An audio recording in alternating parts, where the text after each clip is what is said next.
कि हाल चाल बच्चा पार्टी, कैसे हो आप लोग। तो आज मैं आप लोगों को पढ़ाने वाला हूँ बच्चों, है ना, स्ट्रक्चर ऑफ एन एटम्स की बहुत इंपॉर्टेंट चैप्टर है बच्चों।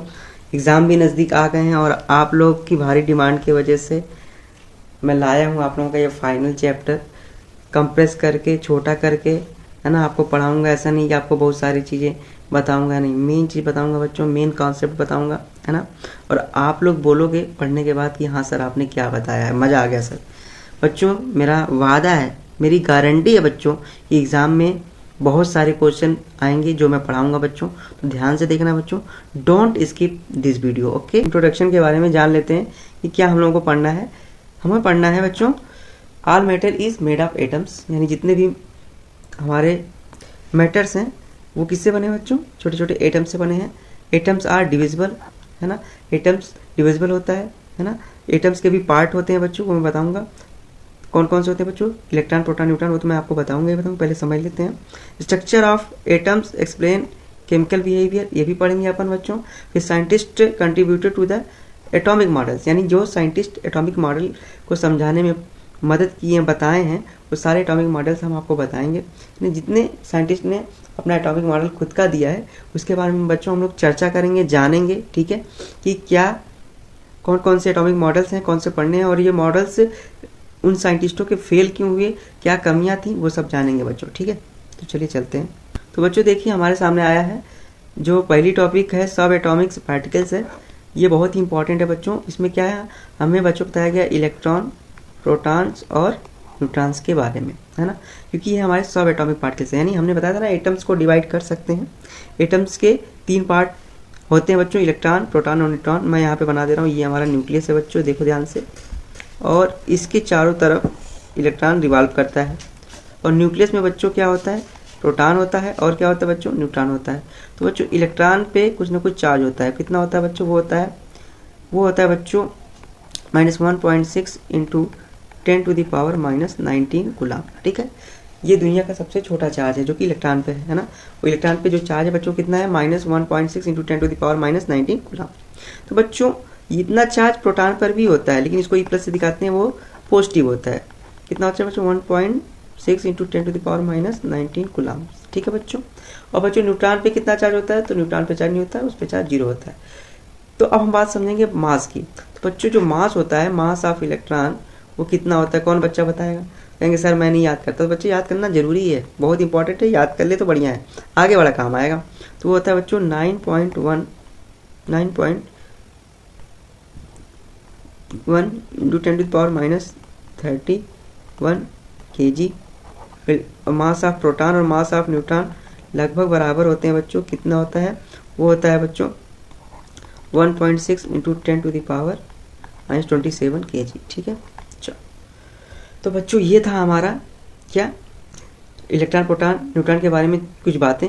लेकिन बच्चों ये बताइए, मास हमने बताया था ना, नेग्लिजिबल जो लिखा है वो तो हमने आपके सामने लिख दिया, मास ऑफ इलेक्ट्रॉन। फिर लोकेशन मैंने बता दिया था ना, इलेक्ट्रॉन कहाँ चक्कर लगाता है। फिर बच्चों मास 1 AMU क्या होता है बच्चों, एटॉमिक मास यूनिट को 1 AMU कहते हैं, इसकी वैल्यू मैंने यहाँ पे लिख दी है। फिर न्यूट्रॉन का चार्ज 0 होता है, मास किसके बराबर होता है, लगभग प्रोटॉन के बराबर होता है ना। तो प्रोटॉन न्यूट्रॉन कहाँ रहते हैं बच्चों, न्यूक्लियस में रहते हैं, है ना, ये तो मैंने बता ही दिया था। तो ये बच्चों अब चलते हैं आगे की तरफ। हम पढ़ेंगे थॉमसन मॉडल ऑफ एटम्स, यानी थॉमसन का एटॉमिक मॉडल। तो बच्चों डाल्टन आए, उनने क्या बताया, एटम के बारे में बताया कि एटम्स को डिवाइड नहीं किया जा सकता।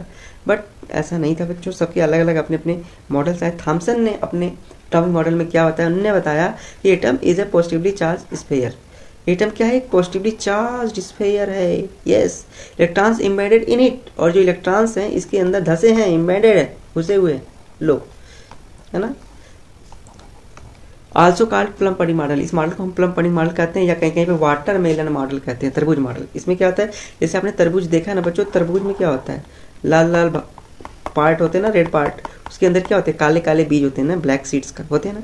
तो उसी प्रकार से जो ब्लैक सीड्स है, उन्होंने कहा थॉमसन ने कि जो ब्लैक सीड्स है वो क्या है, वो इलेक्ट्रॉन है। जो लाल लाल भाग है वो क्या है, वो है पॉजिटिव चार्ज या पॉजिटिव पार्ट है, ठीक है।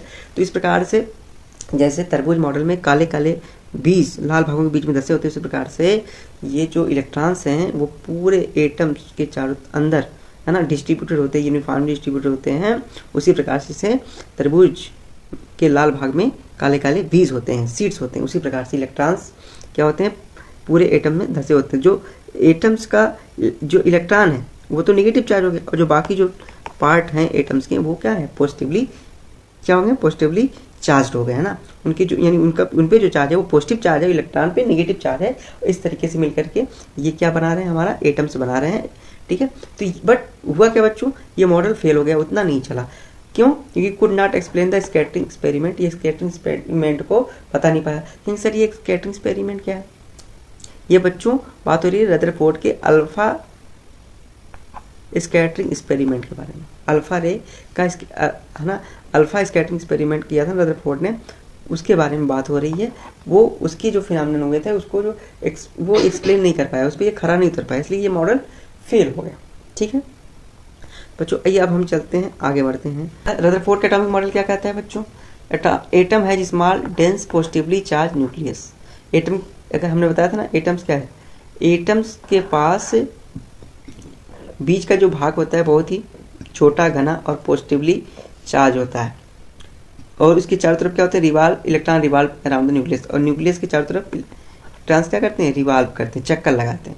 और क्या होता है, most of the atom is empty space, यानी मोस्ट जो स्पेस होता है एटम्स का वो खाली होता है, क्योंकि अल्फा स्कैटरिंग एक्सपेरिमेंट में पाया गया। इसमें क्या हुआ, जब अल्फा रे की बमबारी की गई गोल्ड लीफ पर, तो क्या हुआ, जो बीच से अल्फा रे गुजर रहे थे वो टकरा के वापस आ गए, किनारे वाले डाइवर्ट हो गए, है ना, डाइवर्ट हो गए। तो इससे ही पता चला कि जो बीच का भाग है वो बहुत अत्यंत कठोर है, जो कि न्यूक्लियस है, और जो खाली स्पेस है ना, उसमें से तो रे निकल जा रही है, लेकिन जो इलेक्ट्रॉन है ना, अगल बगल जो इलेक्ट्रॉन है वो उनको क्या करते हैं, डाइवर्ट कर दे रहे हैं अल्फा रे को। तो ये इस एक्सपेरिमेंट से पता चला। एक्सपेरिमेंट का नाम क्या था, रदरफोर्ड ने जो किया था वो था अल्फा स्कैटरिंग एक्सपेरिमेंट। रदरफोर्ड का अल्फा स्कैटरिंग एक्सपेरिमेंट था। लिमिटेशन इसकी भी थी बच्चों, ऐसी नहीं इसकी लिमिटेशन नहीं थी, इसकी लिमिटेशन क्या थी कि could not explain the stability of atom, यह एटम की स्टेबिलिटी को बच्चों एक्सप्लेन ही नहीं कर पाया। मतलब उनने ये नहीं बता पाया, है ना, यह मॉडल यह नहीं बता पाया कि एटम यार स्टेबल कैसे है। क्योंकि लोगों ने सवाल पूछा रदरफोर्ड से कि जब इलेक्ट्रॉन चक्कर लगाता है, रिवॉल्व करता है ना, अपने ऑर्बिट में अराउंड द न्यूक्लियस, तो उसकी एनर्जी लॉस हो जानी चाहिए, और धीरे धीरे उसकी एनर्जी लॉस तो होगी ना, क्योंकि मूव कर रहा है। जो एनर्जी उसकी लॉस होगी तो धीरे धीरे उसकी रेडियस छोटी होगी, एक समय ऐसा आएगा कि वह न्यूक्लियस में गिर जाएगा और इसका अस्तित्व ही खत्म हो जाएगा, यानी एटम स्टेबल रहेगा ही नहीं। तो इसी बात का एक्सप्लेनेशन है ना रदरफोर्ड दे ही नहीं पाया, इसलिए ये थ्योरी बच्चों फेल हो गई। फिर दिया किसने, इसको दिया बच्चों हमारे प्यारे बोहर ने, नील्स बोहर ने। इनने अपना मॉडल दिया, इन्होंने अपने मॉडल दिया। इनका मॉडल को हम लोग किस नाम से जानते हैं बच्चों, बोहर्स एटॉमिक मॉडल्स। इसकी क्या खूबियां थी बच्चों, इन्होंने क्या बताया था, इन्होंने बताया था कि इलेक्ट्रॉन्स रिवॉल्व अराउंड है। 3 बातें बताई थी मेन। पहली बात, जो इलेक्ट्रॉन्स होते हैं वो सर्कुलर पाथ की, वह फिक्स सर्कुलर पाथ पे न्यूक्लियस के अराउंड क्या करते हैं बच्चों, रिवॉल्व करते हैं। पहली बात, इनका फर्स्ट पोस्टुलेट यही है। दूसरा क्या है, एनर्जी लेवल्स आर फिक्स्ड, यानी हर ऑर्बिट का हर एनर्जी लेवल्स होता है वो कि फिक्स होता है, यानी हर ऑर्बिट में इलेक्ट्रॉन के पास जो एनर्जी होती है वो फिक्स होती है। फिर क्या, no energy loss during the motion, जब इलेक्ट्रॉन्स अपना है ना चक्कर लगाता है तो कोई भी एनर्जी लॉस नहीं करता, लेकिन जब लो एनर्जी से हाई एनर्जी में जाता है या फिर हाई एनर्जी से लो एनर्जी जाता है, तब इसकी एनर्जी क्या होती है, चेंज होती है। और यही बात है कि जब मान लो एनर्जी इलेक्ट्रॉन है, इसकी एनर्जी लॉस हो रही है तो क्या होगा, हाई एनर्जी से लो एनर्जी में आ जाएगा, है ना, फिर उसके बाद एनर्जी लेकर के फिर चला जाएगा। तो इस तरीके से एटम्स, मतलब जो एटम है वो कभी भी है ना अनस्टेबल नहीं होते, वो हमेशा स्टेबल होते हैं। यही कारण है कि इन्होंने एक्सप्लेन कर दिया है, और जिसकी वजह से ही explain the stability of atoms, जो कि रदरफोर्ड बता ही नहीं पाए थे। और यही कारण है बच्चों कि बोहर का जो एटॉमिक मॉडल है वो क्या कर दिया, वो रदरफोर्ड जिसकी व्याख्या नहीं कर पाया, जिसको एक्सप्लेन नहीं कर पाया, वो बोहर के एटॉमिक मॉडल ने करा। लेकिन बच्चों मैंने बताया ना, ये हर एक मॉडल कहीं ना कहीं फेल होता जा रहा है, तो ये भी फेल हो गया, ये भी फेल हो गया। ये कब फेल हुआ, इसकी भी लिमिटेशन है कि यह मॉडल है ना किसके लिए काम करेगा, यह मॉडल सिर्फ सिंगल एटम्स है ना, हाइड्रोजन लाइक एटम्स के लिए काम करेगा, सिंगल स्पीसीज यानी हाइड्रोजन लाइक एटम्स के लिए काम करेगा, है ना। और जो है ना हायर एटॉमिक नंबर वाले एटम्स हैं, है ना, जैसे बोरान, एल्युमिनियम, इन सबों के लिए काम नहीं करेगा। ठीक है बच्चों, आइए आप समझते हैं बच्चों आइसोटोप्स और आइसोबॉर्स क्या होते हैं। देखिए बच्चों, आइसोटोप्स का मतलब होता है कि ऐसे, है ना, ऐसे एटम्स जिनके पास क्या होता है बच्चों, सेम एटॉमिक नंबर होता है, उसको बोलते हैं हम लोग आइसोटोप। जैसे हाइड्रोजन के 3 आइसोटोप्स पाए जाते हैं, कौन कौन, 1H1, 1H2, 1H3, 1H1, 1H2, 1H3। ये जो बच्चों नीचे लिखा गया है ना, ये एटॉमिक नंबर है, ऊपर जो लिखा है वो एटॉमिक मास है या मास नंबर है। ठीक है, तो बच्चों हाइड्रोजन का एटॉमिक नंबर 1, 1, 1 तीनों है, यानी एटॉमिक नंबर सेम है, इसलिए ये आइसोटोप्स हैं।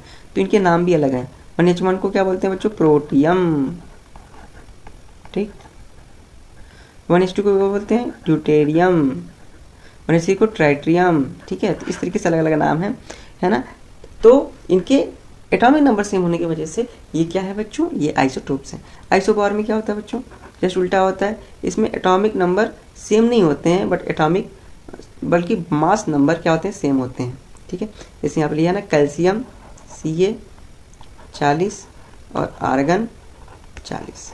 ठीक, मास नंबर अगर सेम है, ठीक है, लेकिन इनके एटॉमिक नंबर सेम नहीं है, इसलिए क्या है, आइसोबार्स हैं।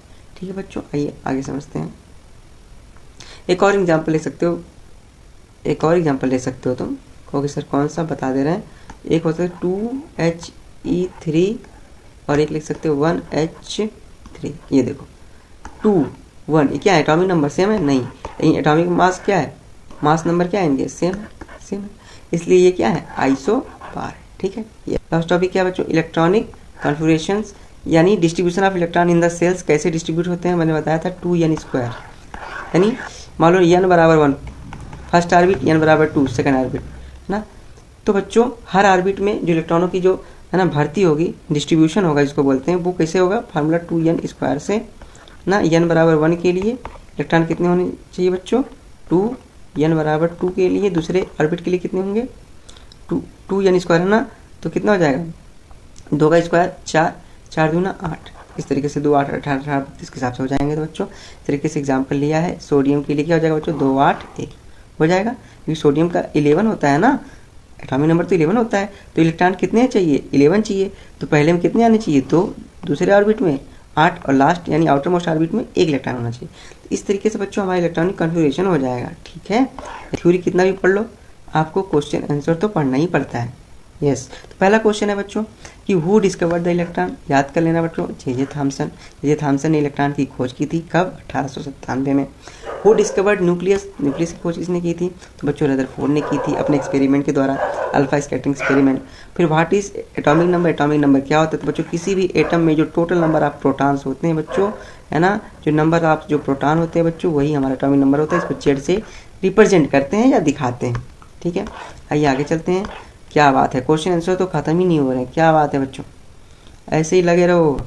Define mass number, mass number क्या है बच्चों, sum of protons and neutrons in an atom, किसी भी एटम में जितने प्रोटॉन और न्यूट्रॉन होते हैं उनका जो सम होता है वही क्या होता है, मास नंबर। इसको हम लोग ए से दिखाते हैं, है ना। कैसे समझो, मान लो ये एक्स कोई एटम है, तो जेड उसका एटॉमिक नंबर हो गया और एक उसका मास नंबर हो गया, ए उसका क्या हो गया, मास नंबर। ठीक है, ये किसके बराबर होगा, proton, number of proton plus number of neutron के बराबर होता है किसी भी एटम के। व्हाट आर आइसोटोप्स बताया था, जिसके एटॉमिक नंबर सेम होते हैं, है ना, बट मास नंबर डिफरेंट होते हैं, उसको क्या बोलते हैं बच्चों, आइसोटोप्स बोलते हैं। ठीक है, तो बच्चों आज के लिए बस इतना ही। अगर आपको बच्चों वीडियो अच्छा लगे ना, तो क्या करना बच्चों, हमारे चैनल को सब्सक्राइब करना। और एक बात और सुन लेना, अगर आप चाहते हो कि ऐसी वीडियो मैं लाऊं, तो बच्चों कमेंट में लिख के बताना, आप जो टॉपिक कहोगे वो लेकर आऊँगा। ठीक है, तो बच्चों मिलेंगे नेक्स्ट वीडियो में, तब तक के लिए जय हिंद।